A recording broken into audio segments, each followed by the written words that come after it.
Ito po yung lugar kung saan kami namumulot dati ng mga earthworm cast or tain ng bulati. Dito sa mga puno po ng saging, napakarami po ditong tain ng bulati. Yan po yung mga nakatumpok pong yan.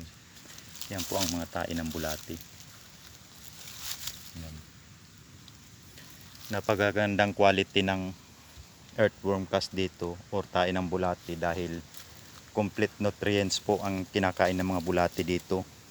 Yung may NPK, nitrogen, phosphorus, and potassium.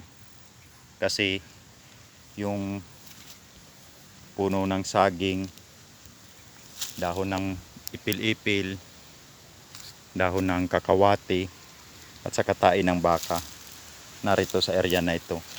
Marami po dito. Kaya maganda siyang gawing source of organic fertilizer ang tain ng bulati dito.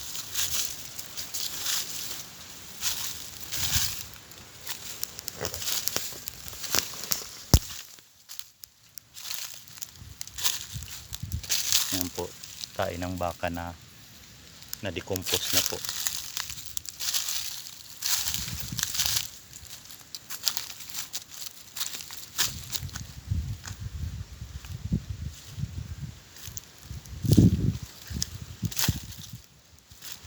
Yan, mga tae po yan ng bulati.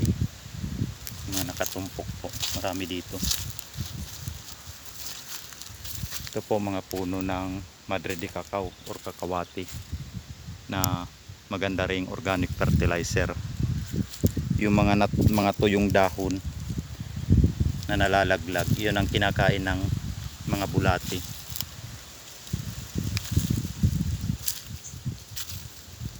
Dami rin ditong puno ng ipil-ipil.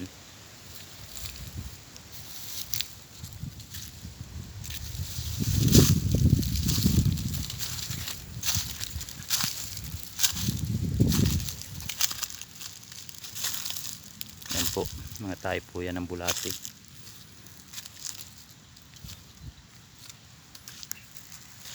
Ito naman po tayo ng baka. Sumisilong po kasi dito yung mga baka kapag sobrang init.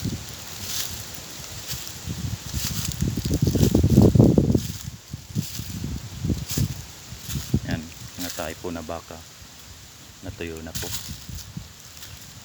Yan, mga tayo ng bulati nakatumpok.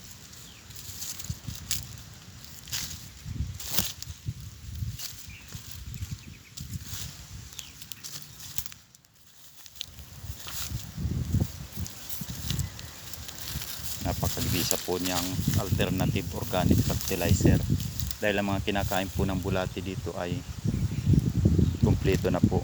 May nitrogen, phosphorus, and potassium, yung tatlong three main nutrients. Yung NPK na sinasabi. Yan, may puno po ng pilipila na napakalaki.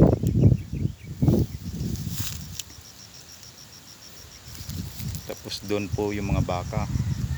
Yung kukunti na nga po yung mga baka ngayon. Hindi tulad noong year 2000, napakarami ditong baka.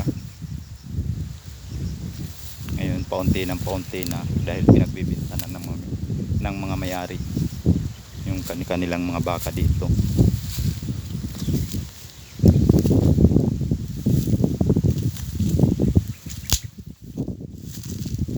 Yan, mga tayo pa yan ng bulati. Kain ng bakang tuyo na.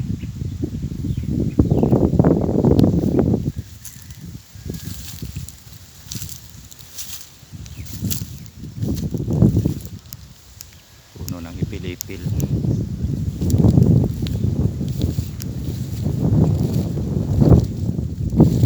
Yung area na yan, diyan kami namumulot dati ng tayo ng baka.